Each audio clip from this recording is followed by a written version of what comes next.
नमस्कार. मी नित्यानंद भिसे. मला बोलायचं आहे आपल्या यूट्यूब चॅनलमध्ये आपण मुंबई महापालिकेच्या सहित 29 महानगरपालिकांमध्ये जो काही निकाल लागला त्यावरती चर्चा करणार आहोत.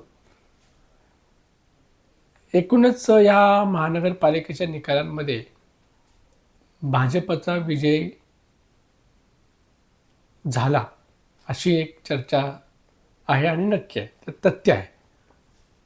कारण आता निवडणूक आयोगाने दिलेल्या आकडेवारीनुसार भाजपाच्या 1425 नगरसेवक जिंकून आलेत.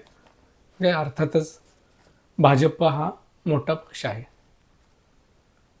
पण भाजप हरला या विषयावरती आपण आज चर्चा करणार आहोत. हा व्हिडिओ शेवटपर्यंत पहा. का असं बोलतो आपण? तर 2 महानगरपालिका ज्यामध्ये भाजपला सपशेल अपयश आलंय. एकंदरीत पाहिलं तर भाजपची जी काही घोडदौड सुरू आहे, विधानसभा लोकसभा यामध्ये जेवढं यश मिळालं त्याच्यानंतर आता नुकत्याच झालेल्या ग्रामपंचायत नगरपालिकांच्या निवडणुकांमध्ये जे काही यश मिळालेलं आहे ते पाहिल्यानंतर भाजप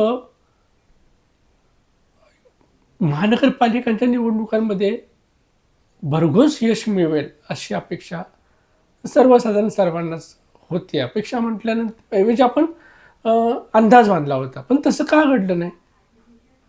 29 महानगरपालिकांपैकी तसं पाहिलं तर भाजप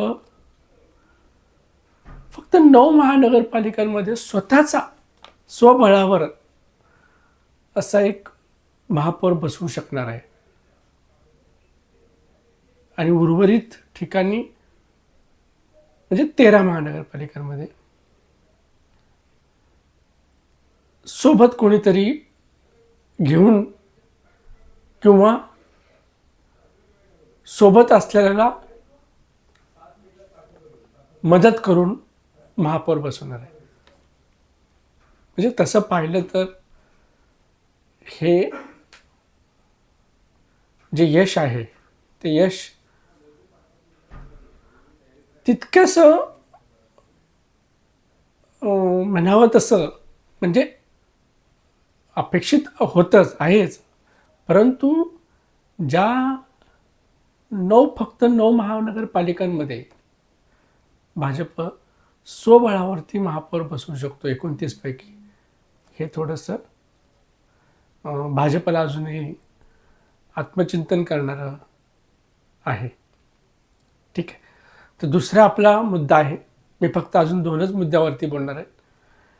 दुसरा मुद्दा आहे तर लातूर महानगरपालिका. लातूर महानगरपालिकेमध्ये 2017 ही महानगरपालिका भाजपची स्वतःची होती. भाजपची त्यावरती सत्ता होती. आकडेवारीनुसार पाहिलं ना तर 2017 भाजपचे 36 नगरसेवक होते आणि काँग्रेसचे 33. आज स्थिती काय आहे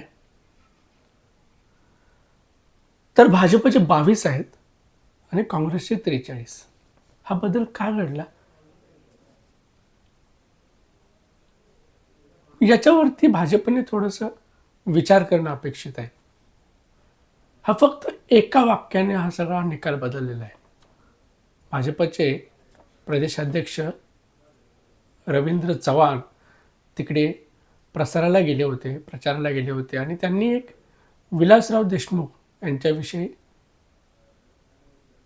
अवमानकारक थोडंसं वक्तव्य केलं, ज्याचा फटका भाजपला त्या महानगरपालिकेत बसलाय.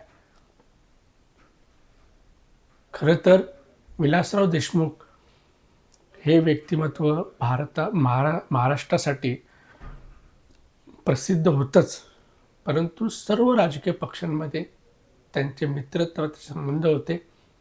त्यांची मुख्यमंत्र्यांची कारकीर्द म्हणून एक यश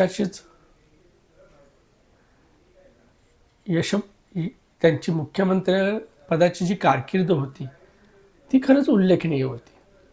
त्याच्यामुळे त्यांचं नाव आजही घेतलं जातं. अशा व्यक्तिमत्वाविषयी अवमानकारक वक्तव्य केल्याने भाजपला 2च दिवसात इतका मोठा फटका बसलाय. हे नुकसान किती होणार आहे हे मुख्यमंत्री देवेंद्र फडणवीस यांनी तेव्हाच जाणलं होतं. म्हणून त्यांनी तातडीने दुसरी सभा घेऊन या विषयावरती माफीही मागितली, परंतु त्याचे परिणाम भोगावे लागले भाजपला. भाजपचे प्रदेशाध्यक्ष पदावरती असलेले रवींद्र चव्हाण यांच्यासारख्या व्यक्तीने एक वाक्य बोलल्यामुळे एक महानगरपालिकेची सत्ता गमवावी लागली.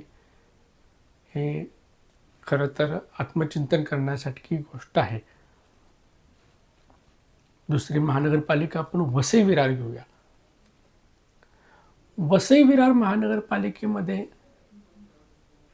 खरं तर मागच्या महानगरपालिकाच्या सत्तेमध्ये भाजपचं काहीही तितकंसं योगदान नव्हतं, सत्ता नव्हती. त्यामुळे अर्थात यावेळेस 43 नगरसेवक निवडून येणं भाजपसाठी हे खरंच उल्लेखनीय आहे. आणि बहुजन विकास आघाडीचे 70. पण या ठिकाणी खासदार, आमदार, 3 आमदार या ठिकाणचे सगळेच्या सगळे बहुजन विकास आघाडीचे पराभूत होऊन तिथे भाजपाचे आमदार निवडून येणे आणि खासदार हे भाजपाचा निवडून येणे, ही जी काही या भागातली भाजपाची यशाची घोडदौड पाहता भाजपला या महानगरपालिकेत सत्ता मिळवणं शक्य होतं. पण तसं घडलं का नाही याच्या विषयावरती पण कारणमीमांसा भाजपने करणं अपेक्षित आहे आणि करतील हे भाजपचे पक्षश्रेष्ठी. वास्तविक पाहता त्या भागात बहुजन विकास आघाडी ह्या पक्षाचे स्थानिक पातळीवरील लोकांशी एक भावनिक नातेसंबंध आहेत आणि त्या जोरावरती त्यांची महानगरपालिकेमध्ये सत्ता कायम होती. आमदारकीची निवडणूक झाली, खासदारकीची निवडणूक झाली, भाजपला त्या ठिकाणी उमेदवार मिळाला नाही. उमेदवार घेण्यासाठी भाजपने दुसऱ्यांचे उमेदवार घेतले. संख्येने कमी असल्याने त्यांना ते शक्य झालं. पण स्थानिक स्वराज्य संस्थांमध्ये उमेदवारांची संख्या खूप होती आणि भाजपला तेवढी संख्या मिळवणं शक्य झालं नाही आणि मुळात कार्यकर्त्यांची फळी तयार नसल्यामुळे त्याचा फटका भाजपला बसला हे नक्की आहे. परंतु भाजपला या भागात जो स्थानिक पातळीवरती बहुजन विकास आघाडीच्या कार्यकर्त्यांचा, नेत्यांचा जो स्थानिक पातळीवर लोकांशी जो काही कनेक्ट निर्माण झाला आहे, भावनिक संबंध जोडले, ते संबंध तोडणं भाजपला शक्य झालं नाही. त्यामुळेच या महानगरपालिकेत भाजपला यश मिळू शकले नाही. भाजपला यश 29 महानगरपालिकांमध्ये घवघवीत यश मिळालं असं चर्चा आहे आणि असायलाच पाहिजे, कारण तितक्या प्रमाणात त्यांचे नगरसेवक निवडून आलेत. परंतु लातूर महानगरपालिका आणि वसई विरार महानगरपालिका या 2 महानगरपालिकांमधले जे काय अपयश आहे हे भाजपच्या पक्षश्रेष्ठींनी विचार करण्यास बाध्य करत आहेत. आपल्याला हा व्हिडिओ कसा वाटला हे आम्हाला आमच्या कमेंट बॉक्समध्ये जरूर कळवा. तुमच्या काही प्रतिक्रिया असतील तर त्या नक्की त्यात नोंदवा आणि हा व्हिडिओ जास्तीत जास्त ठिकाणी शेअर करा, लाईक करा आणि आमच्या यूट्यूब चॅनलला सबस्क्राईब करा. धन्यवाद.